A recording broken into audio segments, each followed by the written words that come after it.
On a cold winter night, Silas Hale stood on the front porch of the Whitfield family home in Roanoke, Virginia. He wore a coat he had owned for years, his boots still damp from shoveling their driveway earlier that day. He had done the work without being asked. That detail would matter more than anyone inside realized. The door opened, and they told him he was not welcome at dinner. Her brother stepped forward and ordered him to leave before they called someone to remove him. Her father stood behind them, silent, offering no intervention. Her mother watched from the hallway, wineglass in hand, with a look Silas would carry for a long time to come. What they saw was a man who drove a dented pickup, who worked with his hands for a living, who had never attended the schools they valued, whose clothes did not carry the crisp lines they preferred. They saw a man who had married above his station, as her brother liked to remark in rooms he believed Silas could not hear. They had never truly asked his last name beyond the day he introduced himself. They had never asked what his company actually did, only what it paid. They had decided what he was long before he ever sat at their table. Year after year he returned. Year after year he was polite. Year after year he brought a good bottle of whiskey and a gift for each of their children. They looked at him the way people look at something. They are merely tolerating. He remained on the porch for a moment after Preston finished speaking, letting the heavy silence settle around him, the kind of silence men like him had learned to carry inside. Then he walked to his truck. He did not look back. What none of them knew, not Vivian's mother, not Preston, not Charles with his pressed slacks and firm opinions, was that the funds their failing real estate development desperately needed, the $340,000 that would save their project in the Grandin Village corridor, had already been prepared. The check sat in a folder on Silas Hawley's desk, signed and ready from an account they knew nothing about. What happened next would not happen loudly. It never did with Silas. Before we continue, drop a comment below and tell me where in the world you are watching from. If these stories resonate with you, subscribe so you never miss the next one. The next morning, Silas rose before first light, as he always did. He made coffee the way his grandmother had taught him, percolated, rich and hot. She had given him the percolator the year he finished his apprenticeship. He stood at the window of the house in Lynchburg, the one he had purchased some years earlier and restored room by room with his own hands. He watched the snow falling over the back lot where he had laid a field stone patio the previous spring, working on weekends and in the quiet hours before and after work. He had mixed the mortar himself. The stones had come from a farm being cleared up in the county. He lifted the mug with both hands and let the warmth move through his palms. His grandmother, Ruth Hale, had passed some years earlier. She had raised him from the age of 7 in a small house near Danville, working double shifts at a textile mill until her hands understood cloth better than most people ever would. She had once told him, on a quiet morning before school, that the true measure of a man was not what he said when he felt comfortable, but what he chose not to say when he had every reason to speak. She had looked at him over the rim of her glasses and said, "The ones who can wait are always the ones who win." He had written those words in the back of a notebook he still kept in his desk. He had met his wife, Vivian Whitfield, at a trade conference in Charlotte some years earlier. She had been there representing her family's real estate business, which her father had built over decades in the Roanoke market. She was composed and direct. When she laughed at something he said about load-bearing calculations and human stubbornness, she covered her mouth and looked slightly surprised at herself. He had liked that. He had liked the way she asked questions when she was genuinely curious rather than pretending to already know. He had liked that she ordered her food plainly. Those early years had been good ones. He had believed in her the way he believed in the buildings he designed, that what lay underneath would hold his other phone.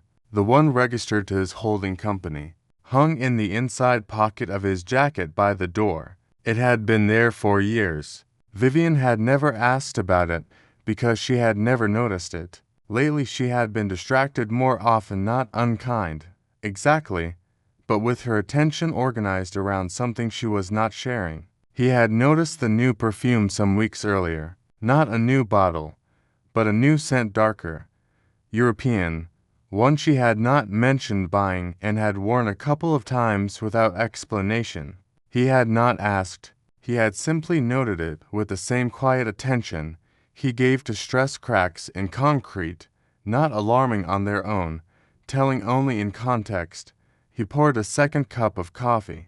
Through the window, the snow was settling into the joints between the field stones, filling each one cleanly like fresh mortar. Then his regular phone buzzed on the counter. It was a message from his brother-in-law, Preston. It read, "Dad made the final decision. He doesn't need your help on the project. We're going another direction." Silas read it once. He set the phone face down on the counter. He finished his coffee standing at that window for a long time. Silas had never been a man who reacted. His grandmother had helped with that, and his profession had finished the job. He was a structural engineer who had spent many years working on commercial and residential development across Virginia and North Carolina. He had started as a site apprentice, working his way through his licensing exams on nights and weekends, building a small private practice that had quietly grown into something considerably larger than it appeared from the outside. The firm he ran out of a modest office on Main Street in Lynchburg carried his name on the door and the names of a team of licensed engineers inside. Its annual revenue had reached a significant level in recent years and remained steady. The projects currently under contract to mixed-use developments in the Shenandoah Valley and a school expansion in Petersburg represented substantial billings. None of that was visible from his driveway. The Whitfield family had come to him some months earlier, not in person, but through Vivian, quietly, in the way families approach money they need from people they have decided to tolerate. Her father, Charles Whitfield, was in serious trouble. A development project in the Grandin Village corridor had run into structural problems, foundation work that the original engineer had certified incorrectly, followed by city inspection flags, followed by financing delays, followed by the kind of cascading pressure that turns a problem into a crisis. They needed a certified structural engineer to come in, reassess, refile, and provide the documentation that would release a crucial tranche of financing.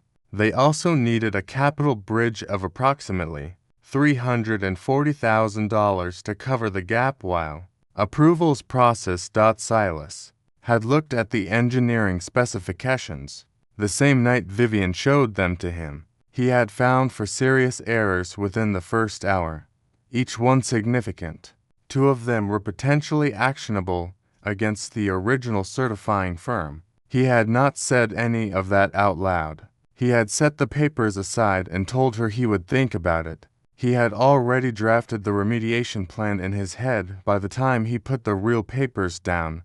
What he had not done, not yet, was tell anyone that his company had been quietly involved in city planning conversations for that same Grandin Village corridor for some time, that he had relationships with several of the city council members who would vote on the rezoning request the Whitfields needed, and that he held documentation of the original engineer's certification errors that, filed with the Virginia Board for Architects, Contractors, and Engineers, would result in disciplinary action. He had kept that in the folder where it was useful.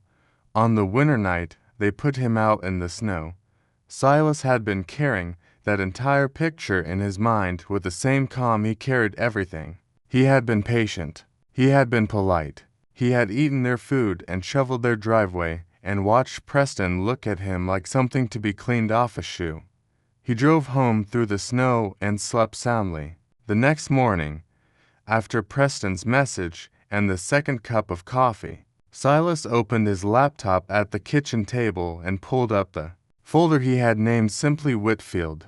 He reviewed the contents with the steady attention of a man who understood that documentation was not just protection, it was architecture. He moved several files to a separate subfolder. He added one scanned document he had never needed until now, a copy of the original site contract, which contained a clause specifically prohibiting the Whitfields from engaging a competing structural engineer for the duration of the city review period. A clause that, when Silas had reviewed it months earlier, he had noted quietly and said nothing about. The thought brought the faintest hint of a smile. He picked up his holding company phone and called his attorney, Helen Carver. "It's time," he said. Helen Carver had been practicing civil and contract law in Roanoke for many years. She was deliberate in movement and speech, and she had a particular quality Silas had come to rely on. She did not perform surprise. He had sent her the Whitfield folder the previous evening. She had read everything before he arrived at her office. She gestured for him to sit, to legal pads out, the second one already half full. "Tell me where you want to end up," she said. Silas spoke for some time, without interruption. Helen made notes and did not look up often. When he finished, she set down her pen and looked at him directly. "The contract clause is enforceable," she said. "Foundation certification errors are documentable. Your company's involvement in the corridor planning is a matter of public record, but not commonly known." She paused. Preston Whitfield sent that text from a personal phone, but in his capacity, an agent of the family LLC, that's a written repudiation of an implied services agreement. It has value. I need them to come to the table, Silas said. "Not to be ruined to understand." Helen looked at him for a moment. "Those are sometimes the same thing. Real power operated in quiet rooms. In the days that followed, Silas went to work. He ran his site visits, reviewed plans, signed off on his team's submittals. He came home and cooked and went to bed at a reasonable hour. He did not call Vivian, who had not called him. He did not call Preston. He waited with the patience of a man who understood that the sequence mattered more than speed. A few days later, he drove to his Uncle Elias Hawley's house on the east side of Lynchburg. Elias was a retired building inspector with decades of code enforcement experience across several Virginia counties. A man who had known Silas since he was a boy and who had watched every stage of what his nephew had quietly become. Elias was sitting on his porch despite the cold, a blanket across his knees, drinking from a thermos. Silas sat in the other chair without being asked. "I heard she still hasn't called," Elias said. "No, that tells you something." "I already knew what it told me." Elias was quiet for a moment. A truck moved slowly through the snow on the street below. Then he said, "Charles Whitfield came to my church years ago asking for a character reference for his first loan. Did you know that?" Silas shook his head. "Could barely look me in the eye back then. Needed a signature from a man like me to legitimize something he would never have acknowledged otherwise. I gave it to him, and I watched him spend the next decades being exactly who he showed me that first day. Small." He took a drink from his thermos. "Don't mistake your patience for his growth. He's the same man." Silas nodded. He stayed another hour, and they talked about other things, about Elias's daughter's new house, about the fieldstone patio, about a structural question Elias had about his own foundation. When Silas left, he had one more piece of information he had not expected. Elias had been present years earlier at a meeting where Charles Whitfield had signed a side agreement with a city inspector, an agreement Helen was going to want to see. He drove back to his office and sent Helen a message. She responded quickly. Soon after, Helen made a formal request through the proper channels to the city's Department of Planning and Development for all inspection records associated with the Grandin Village site going back many years. The response came back within the required time frame for public records requests. Helen called Silas early one morning. The inspector who signed off on the original foundation certification was Royce Tanner, she said. He retired some years ago. He and Charles Whitfield are listed as co-registrants on a limited shared liability company formed years earlier and later dissolved. The company name was Tanner Whit Properties LLC. There were several parcel transactions on record. Silas sat down. That company, Helen continued, is not disclosed anywhere in the Grandin Village project documentation, not in the financing application, not in the city permit submissions, not in the original engineering certification package where Tanner signed as an independent reviewer. She paused to let that settle. The Virginia Board requires independent reviewers to disclose any financial relationship with the project, principles going back a significant period. So the certification is void, Silas said. The certification is merely incorrect, Helen said. It was improperly obtained. That is a different category of problem. Silas stood and walked to the window of his office. Below, Main Street was quiet in the early morning cold. He thought about the 4 errors he had found so quickly. He thought about Charles Whitfield watching him eat dinner across that table for years, deciding each time that what he was looking at was not worth the courtesy of a real question. Tools were meant to work, not to shine. Keep going, he said. Helen kept going. By the end of that week, the Whitfield folder had grown substantially. Silas reviewed it that evening at the kitchen table while Vivian was upstairs. She arrived home at her usual time with the particular brightness she used when she was managing a situation. She kissed his cheek in the kitchen and asked how work was going. He told her it was fine and asked about her week. He set a plate in front of her. He asked about her parents. She said they were well. He asked how the Grandin project was moving along. She said there were still some complications. He said he was sorry to hear that. He poured her a glass of water and sat across from her, and they ate a meal together like two people who were being careful.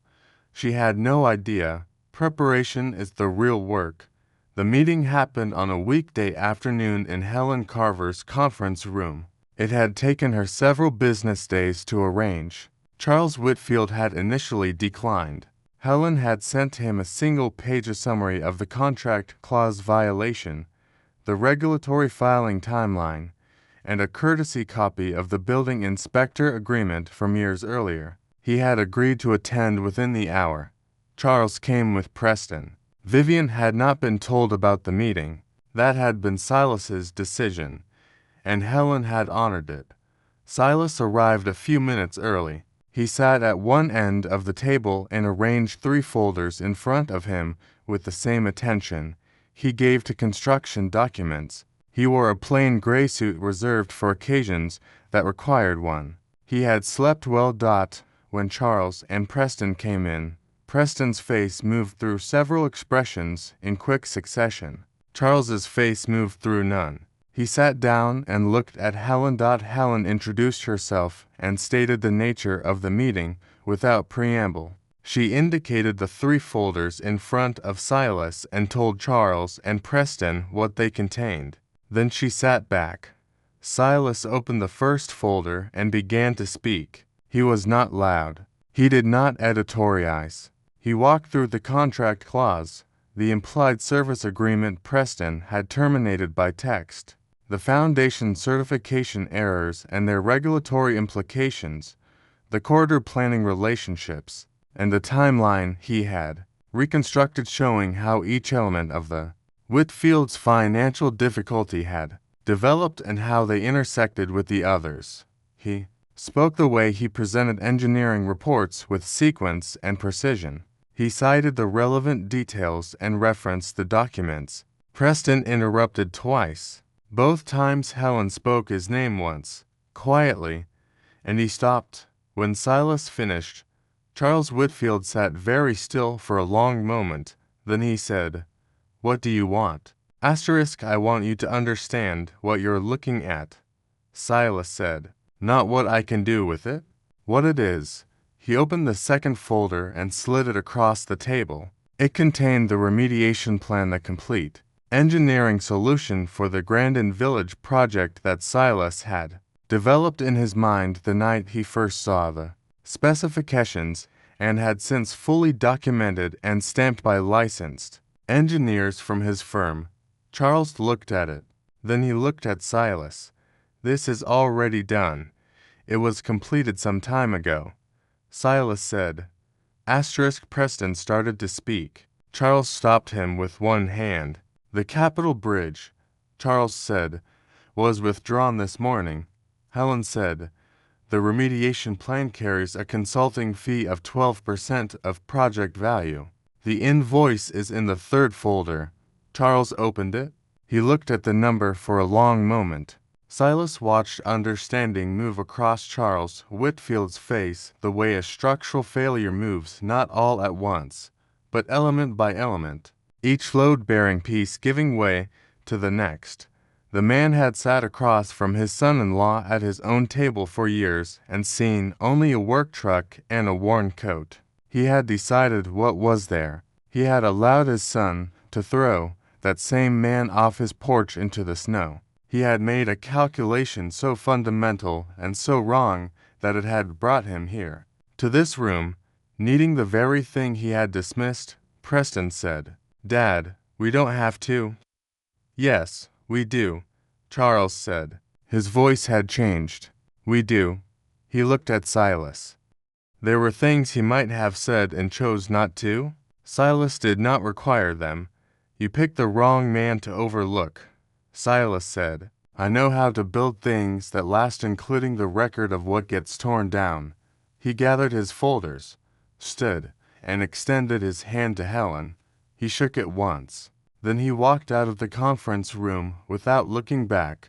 The hallway was quiet behind him. Outside, the snow from the recent storm had begun to melt on the sidewalk, and the cold air carried the particular clarity that follows a long winter weather event. He drove in the months that followed. The Grandin Village project was remediated, recertified, and approved for its financing. Silas's firm received full payment on the consulting invoice, $408,000, which included the corrected fee and a contract penalty Preston had agreed to in writing. The city corridor rezoning passed with the necessary votes, several of which came from council members who had been in professional contact with Silas for some time. He did not mention that to anyone. He had moved most of his personal items out of the Lynchburg house quietly over the preceding weeks. The divorce was handled through Helen's office. Vivian had retained her own counsel, a younger attorney who had reviewed the prenuptial agreement Silas had requested before the wedding. The agreement Vivian had signed without reading carefully, which contained a precise accounting of his separate property, and had advised her client that her position was not strong. The settlement was resolved in a short time. No courtroom, no shouting, no performance. Silas bought a smaller house in a neighborhood near the Virginia Blue Ridge, a craftsman-style home from the 1940s with good bones and finishes that needed careful attention. He started on the floors first. In time, a woman named Audrey Langford had visited the house several times. She was a land use attorney who had appeared in connection with one of the Shenandoah Valley projects, a woman who asked questions directly and did not pretend to feel interest she did not. The first time she came to the craftsman, she stood in the kitchen watching him rehang a cabinet door and said nothing for a full minute. Then she said, "You know, most people would just call someone," he had replied. "Most people don't get the satisfaction." She had smiled with the specific quality of someone who understood the distinction. She was not the center of his new life. She was simply present in it with the ease of someone who had chosen to be. Preston Whitfield's real estate license was suspended. by the Virginia Department of Professional and Occupational Regulation, following a complaint about an undisclosed agency relationship on a separate transaction, a complaint that had been in the regulatory pipeline for some time before action was taken. He relocated to a suburb of Richmond and took a position managing properties for a mid-sized residential firm. Vivian's mother stopped attending the Whitfield family church. Charles had not appeared publicly in connection with the Grandin Village project, which was now led by a project manager from out of state. A mutual acquaintance mentioned these developments to Silas in the course of a conversation about something else entirely. Silas registered the information and let it pass through him without weight. He had not built the case for the outcome. He had built it for the record. Those were different purposes, and only one of them required him to keep carrying it. On a warm Sunday morning, he was on his knees on the back patio of the Craftsman house, pressing small sedge plants into the spaces between the new field stones he had been laying for several weeks. The morning was warm. A cardinal had been calling from the oak tree in the back corner of the lot for the better part of an hour.